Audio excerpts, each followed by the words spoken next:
PG welcome see you in PG point. So आज हम लोग क्या पढ़ेंगे, मोरालिटी पढ़ेंगे। उससे पहले मैं आपको एक विशेष सूचना दे दूं कि पेपर 1, 2, 3 या आप ऐसा समझ लो कि शिक्षा के दार्शनिक परिप्रेक्ष्य, शिक्षा के मनोवैज्ञानिक परिप्रेक्ष्य, साथ में शिक्षा के समाजशास्त्रीय परिप्रेक्ष्य और एक क्लास आपकी मॉर्निंग टाइम पे लैंग्वेज प्रोफिशिएंसी इन इंग्लिश जो कि आपका एक ग्रेडिंग सब्जेक्ट है ना, उसकी क्लास ये इतनी चल रही है। और पेपर 3 तक तो क्लास आपकी कंप्लीट हो ही चुकी हैं। ये आपकी पेपर 4 की क्लास चल रही है और बाकी ये इन सब के पीडीएफ तो आपको मिल चुके हैं, लेकिन ये जो क्लास चल रही है आपकी, इसका पीडीएफ अभी अवेलेबल नहीं हो पा रहा है। सो आप सिर्फ अभी या तो साथ में नोट्स बनाते चलिएगा अगर नोट्स बनाने हैं तो, वरना पढ़ लीजिएगा और अगर रिवीजन की नीड हो तो स्क्रीनशॉट ले लीजिएगा जहाँ जहाँ पे इंपॉर्टेंट पॉइंट्स हो। ठीक है, सो इसी के साथ में शुरू करेंगे आज की अपनी कक्षा। Ready to read. नीति शब्द धातु से भावार्थ अर्थ में कित्वन यानी प्रत्यय करने पर यथा प्राप्ति निरुक्ति नयनम यानी कि नियत धन नयन ऐसे हो जाएगा। असो अस्मिन वा द्वारा सिद्ध होता है। इसका शाब्दिक अर्थ क्या होता है, देखो, ले जाना, औचित्य, नयन, नीति, निर्देशन, प्रबंध, आचरण, नियम, विधि तथा नीति शास्त्र। नीति शब्द से युक्त संवेदकृत आचरित अर्थों से तद्धित प्रत्यय करने पर नैतिक शब्द बनता है ना। नीति धन इक नैतिक होगा ना, नीति धन इक से क्या बन जाएगा, नैतिक शब्द बनता है। नैतिक शब्द के भाव अर्थ में नल प्रत्यय करने पर नैतिकता शब्द होगा, जो नैतिक, निष्ठ, धर्म, गुण, भाव आदि क्रिया आदि वाचक होगा। यानी नैतिकता शब्द के शब्दों में बांध पाना मुश्किल है क्योंकि इसका क्षेत्र अत्यंत व्यापक है। नैतिकता धार्मिक, सांस्कृतिक, सामाजिक आदि जगहों पर प्रयोग की जाती है। नैतिकता का एकमात्र उद्देश्य प्राणियों का कल्याण है। जिन गुणों के कारण मानव में मानव कहा जाता है, उन गुणों को अपने व्यवहार में ढालना ही नैतिकता है। इसको निम्नलिखित परिभाषाओं के द्वारा स्पष्ट किया गया है। आइए देखते हैं क्या है आपकी कुछ परिभाषाएं। सबसे पहले महात्मा गांधी जी के जो शब्दों में कहा गया, जो नैतिकता की आप कह सकते हैं डेफिनेशन दी गई, वो क्या कहा गया तो पढ़ो कि नैतिक कार्यों में सदा सार्वजनिक कल्याण की भावना विद्यमान रहती है। उसका लाभ उसके या उसके परिवार को ही नहीं मिलता, वरन उसमें प्रत्येक मानव के लिए दया भाव निहित होता है। कार्य अच्छा हो या पर्याप्त नहीं, उसके करने के पीछे इरादे का होना भी आवश्यक है। कोई दया से द्रवित होकर दरिद्र का भोजन करा देता है और कोई मान प्रतिष्ठा की प्राप्ति के लिए भोजन कराए तो पहले का कार्य नैतिक हुआ, दूसरे का कदापि नहीं। देखो, सबसे पहली बात यह है कि जैसे मान लीजिए आप कहीं जा रहे हो, है ना, देखो बहुत सारे आप देखते हो कि जा रहे हो कहीं रोड साइड, आपने देखा कुछ बेगर्स बैठे हैं, तो आपने क्या किया, कुछ खाने पीने की चीज़ें ली और इनको डोनेट कर दिया। तो आप ये क्या हुआ, ये इसका मतलब ये हुआ कि आपके अंदर ऐसी भावना जागृत हुई, आपके अंदर उन बेगर्स को देख करके आपके अंदर एक ऐसी क्या कह सकते हैं, आपकी जो ह्यूमैनिटी है उसका एक अल्टीमेट नेचर होता है नैतिकता का, है ना। तो ये सब चीज़ें जब आपके अंदर शुरू से ही डेवलप्ड थी तो आपने देखा, आपको बहुत अजीब सी फीलिंग आई और आपने सोचा चलो इनके लिए कुछ कर देते हैं, ठीक। और वहीं पे क्या हुआ, एक जो है मान लो 2 लेडीज़ थी, वो जा रही थी, तो वो एक लेडीज़ सिर्फ इसलिए उनको डोनेट की कि बगल वाली आंटी को दिखाने के लिए, है ना। अन्यथा चाहे रोज उनसे बच्चे पैसे मांगते वो कभी नहीं देती थी, लेकिन आज वो उनके सामने है इसलिए वो उनको कर रही है। तो इससे क्या हुआ, वो उनके सामने अपनी इमेज अच्छी बना दी, देखो हम सोशल कितना हैं और हम कितना डोनेट करते हैं और हमको इन लोगों से कितना प्रेम है, ये वो। तो वो क्या, ये इन्होंने क्या किया, इन्होंने मान प्रतिष्ठा के लिए वो काम किया। आपने क्या किया था, आपके अंदर ऐसी रियल फीलिंग आई थी, नेचुरल फीलिंग आई थी। तो जो पहली वाली फीलिंग अर्थात जो आपने किया है, चुपचाप से उठा करके चीज़ों को डोनेट किया है, खाने की वस्तुएं, वो आपने क्या किया, वो नैतिकता हुआ। लेकिन जो दूसरा उन्होंने मान प्रतिष्ठा के लिए किया, वो एक्चुअल में नैतिकता नहीं कहलाएगा। बात समझ में आ गई। ये किसके अनुसार वर्णित किया गया था, तो महात्मा गांधी जी के अनुसार। अब देखो जरा हर्बर्ट के अनुसार क्या कहा गया कि निम्नतर प्रवृत्तियों का दमन एवं उच्चतर विचारों का सृजन ही नैतिकता है। मदन मोहन मालवीय जी ने इसको कहा अपने शब्दों में कि नैतिकता मनुष्य की उन्नति का मूल आधार है। नैतिकता से रहित व्यक्ति पशुओं से भी निकृष्ट है। अगर इंसान के अंदर मोरालिटी नहीं है, नैतिकता नहीं है, तो ये मान के चलो वो पशुओं से भी ज़्यादा गिरा हुआ है, मतलब पशुओं से भी निकृष्ट अर्थात नीच है, एकदम जानवर से भी बेकार। मतलब बोलते हैं ना, देखो ऐसे काम कर रहे हैं, आंखों में उनके बिल्कुल सील नहीं है, ऐसे आपने सुना होगा में भी। भाई अगर आपके अंदर मोरालिटी नहीं है, अब मैं मोरालिटी क्या है, अभी मैंने आपको बताया ना कि सबके राष्ट्र हित के ही नहीं, अपने हित परिवार हित के ही नहीं, अभी तो राष्ट्र हित के विषय में सोचना। ऐसे कोई कार्य ना करना जिससे सामने वाले को लॉस हो रहा हो। ये लॉस अर्थात ये नहीं कि अब आप दुकानदारी करने बैठे, वो बात नहीं। लॉस का अर्थात आपकी वजह से उनको दुख पहुंच रहा हो, कष्ट पहुंच रहा हो, समाज के ऐसे कुछ रूल्स होते हैं, कुछ रेगुलेशंस होते हैं, आप उन्हें तोड़ रहे हो, तो ये सब मॉरलिटी के अंदर थोड़े ना आता है ना। अब देखो, नैतिकता के अभाव में मनुष्यत्व देश का विकास अवश्यंभावी है। अर्थात नैतिकता हमारा व्यापक गुण है और किसी भी कीमत पर हम इसे नहीं छोड़ना चाहिए। ठीक, नैतिकता के उद्देश्य सामाजिक अव्यवस्था को दूर करके शांति की स्थापना करना है। कुछ विद्वानों द्वारा कहा भी जाता है कि नैतिकता मानव जीवन में सामंजस्य पूरा चैप्टर पढ़ा चुके हैं हम आपको, जा करके जिन्होंने नहीं देखा है ना, देख लो, क्या फायदा है पेपर के टाइम पे 7 वीडियो एक साथ तुम लोगों को देखना पड़ जाए, है ना। हम इसीलिए कह रहे हैं रोज पढ़ो, कम कम पढ़ोगे आराम से पूरा कंप्लीट कर ले जाओगे। अभी आप सोचो अरे आज छोड़ो, आज तो मेहंदी है, आज छोड़ो, आज तो हल्दी है, जरा हल्दी सेलिब्रेट कर ले, कहूँ तो दीदी की हल्दी रोज रोज हो गई, अरे आज छोड़ो अब शादी हो गई, अरे भैया बहुत थक गए, 2 दिन और नहीं पढ़ेंगे, तो ऐसे करके 4 दिन हो गए, 4 दिन का मतलब 8 वीडियोस हो गए। तो अब आप जब भी वो 8 देखने बैठोगे तो जो आज की 2 कक्षा होंगी वो छूट सकती हैं, तो 10 तो यही हो गए। तो कहने का तात्पर्य ये है कि एक नियम जब है आपका, सुबह 10 बजे, शाम 5 बजे, चाहे आंधी है चाहे तूफान है, तो जब हम अपना नियम से आपको डेली क्लासेस दे रहे हैं तो आपको आने में पता नहीं क्या दिक्कत हो रही है। भाई मैं देख रही हूँ दिन पर दिन बच्चे लाइव कम आ रहे हैं, पता नहीं क्या रीज़न है, हो सकता है शादी सीजन है शायद इसलिए। बाकी पढ़ते चलिए, विश्वास मानिए, पेपर मैं बता रही हूँ बहुत अल्टीमेट करके आएंगे आप लोग। देखिए, कुछ विद्वानों द्वारा कहा जाता है कि नैतिकता मानव जीवन में सामंजस्य, सहयोग और उन्नयन को संभव बनाने वाली आचार पद्धति है। एनी बेसेंट जी का विचार था कि धार्मिक एवं नैतिक शिक्षा को हमें उतनी ही आवश्यकता है जितनी शारीरिक एवं मानसिक शिक्षा की। धार्मिक एवं नैतिक शिक्षा के अभाव में हमारी पार्श्विक प्रवृत्तियां का शोधन असंभव होगा। अब ये वैल्यू के कुछ प्रकार होते हैं, मूल्य के प्रकार होते हैं, कौन कौन से? एक होते हैं आंतरिक मूल्य, एक होते हैं बाह्य मूल्य। एक अब आंतरिक मूल्य में क्या बात की जाती है, बाह्य मूल्य क्या होते हैं, आइए बताते हैं। सबसे पहले पढ़ेंगे हम लोग आंतरिक मूल्य। तो देखो, विचारक लेविस के आंतरिक मूल्यों को व्यक्तियों द्वारा अपनी इच्छा को स्वीकार करना बताया। व्यक्ति अपनी इच्छा से, देखिए विचारक लेविस जी ने आपको क्या बताया कि आंतरिक मूल्यों को व्यक्तियों द्वारा अपनी इच्छा से स्वीकार करना बताया। व्यक्ति अपनी इच्छा से उन मूल्यों को स्वीकार करता है और जो उसके अंतर्मन हृदय के अंग होते हैं, जिसके पालन करने का आदेश व्यक्ति को अपने अंदर से प्राप्त होता है और जिनके पालन से उसे आत्मसंतोष मिलता है। इस वर्ग में उन्होंने धर्म पर आधारित नैतिक नियमों के स्थान दिया है, जैसे सत्य, दया। दूसरे शब्दों में उनका चुनाव किसी मान्यता के आधार पर नहीं होता, बल्कि स्वयं द्वारा चुना गया होता है। आंतरिक मूल्यों के मानने वाले विचारक ये मानते हैं कि मानव तार्किक तथा बुद्धिशील है, इसलिए विषयों का चयन इसी आधार पर होना चाहिए। चूंकि विश्व का आधार क्या है, बौद्धिक है। कैसा है, बौद्धिक है। अब बाह्य मूल्य क्या होते हैं, आइए समझते हैं। लेविस जी ने ही बाह्य मूल्य का तात्पर्य उन मूल्यों से माना जिन्हें मानव बाह्य दबाव में स्वीकार करता है, मतलब जो जब एक्सटर्नल प्रेशर बनता है ना बच्चों के ऊपर वैसे, और जो उसकी बुद्धि को तो स्वीकार होते हैं पर उसके अंतर्मन यानी हृदय में स्थान नहीं बना पाते। मतलब जो सिर्फ जबरदस्ती, जैसे छोटा बच्चा है मान लो, उसको नहीं ईश्वर में आस्था है, फिर भी उसकी मम्मा जबरदस्ती उसको डंडा उठा के चलो चलो सूरज भगवान को जल चढ़ाओ चल के, अब वो भैया चले तो गए, लेकिन वो सिर्फ जबरदस्ती है ना, तो वो उसके अंतरात्मा तो कह नहीं रही, तो ये क्या है, बाह्य मूल कह सकते हैं आप, है ना। फिर देखो, जिनका पालन वह बाहरी वाह प्राप्त करने के लिए करता है, इस वर्ग में उन्होंने सामाजिक व राजनीतिक नियमों को रखा है, जैसे धर्मनिरपेक्षता। यह एक लोकतांत्रिक मूल्यों की व्यवस्था है जिसमें व्यक्ति समाज को केंद्र में रखकर कार्य करता है। ठीक है, अब ये हो गए आपके बाह्य मूल्य। अब देखो, अब आपको पढ़ना है कि मूल्यों को बढ़ावा देने वाली आचार संहिता क्या है। सबसे पहले कि मूल्यों को बढ़ावा देने के लिए व्यक्ति को स्वयं अंदर से तैयार होना होगा तथा सामाजिक एवं धार्मिक मूल्यों का अनुगमन करना होगा, मतलब उनको मानना होगा आपको। जैसे जो भी रूल्स एंड रेगुलेशन, जैसे में आपके मौलिक कर्तव्य हैं, मौलिक अधिकार हैं, ये सब भी आपके मूल्य के ही अंतर्गत आएंगे। ये नहीं कि ये तो अरे ठीक है सब, ऐसा नहीं है। आपको अपने मूल्य, ये सारी चीज़ें पता होनी चाहिए। इसके लिए निम्नलिखित मूल्यों का जीवन में आत्मसात करना होगा। सबसे पहले यथार्थवाद, जवाबदेही, जवाबदेही मूल्य, सद्भाव मूल्य, धार्मिक मूल्य, नैतिकता के मूल्य।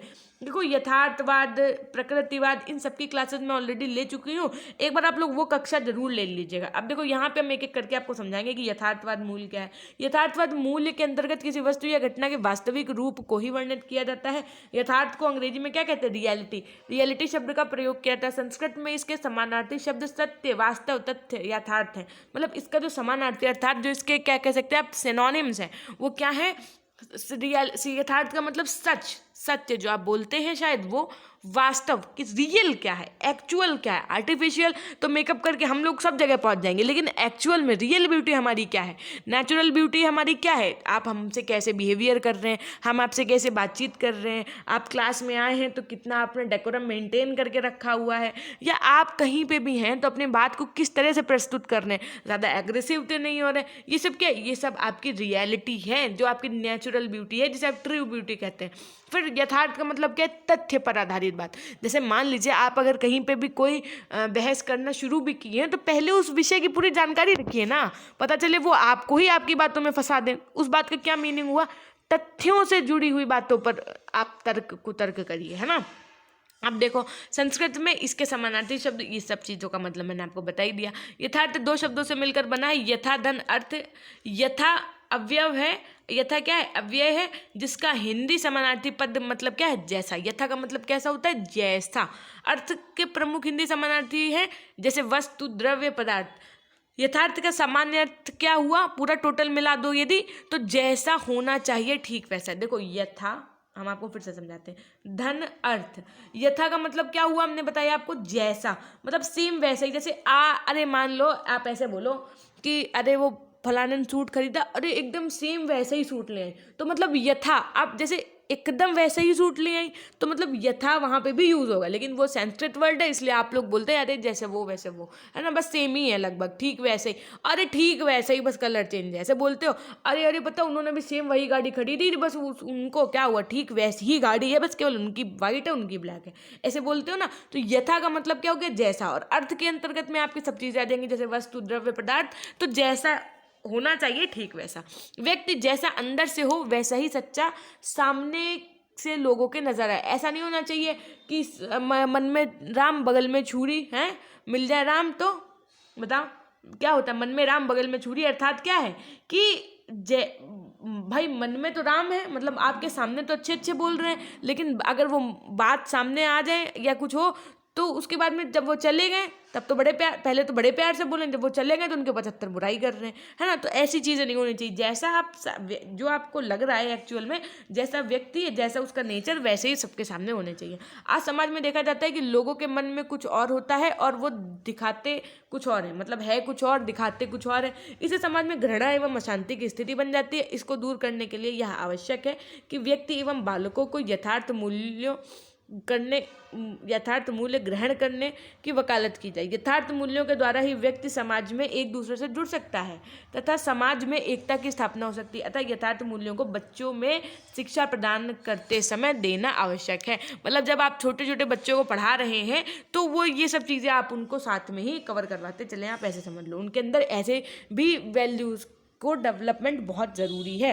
अब देखो जवाबदेही मूल्य क्या होते हैं कि व्यक्ति जिस समाज एवं राष्ट्र का नागरिक होता है, उस समाज एवं राष्ट्र की कुछ नैतिक जिम्मेदारी होती है, उस व्यक्ति की होती है। यदि समाज में कोई अराजक तत्व आ गया है और वो उसके परिचित का हो तो उस समय समाज हित में फैसला लेते हुए उसको दंडित कराने में समाज का सहयोग किया जाना चाहिए। कभी कभी लोग स्वार्थवश समाज की मान्यताओं को पीछे छोड़कर अपराधियों की मदद कर देते हैं, जिससे उस समाज का नुकसान हो जाता है। कभी कभी ये पाया जाता है कि समाज में दो पक्षों के बीच किसी भी विषय को लेकर विवाद हो जाता है और उसमें व्यक्ति को जब न्यायिक स्थिति पर बिठाया जाता है तो वह पक्षतापूर्ण निर्णय करता है, जिससे सामाजिक समरसता पर प्रभाव पड़ता है। अतः समाज में रहने वाले हर व्यक्ति की जवाबदेही तय होनी चाहिए और इस मूल्य का ईमानदारी से पालन किया जाना चाहिए। ये बात समझ में आ गई?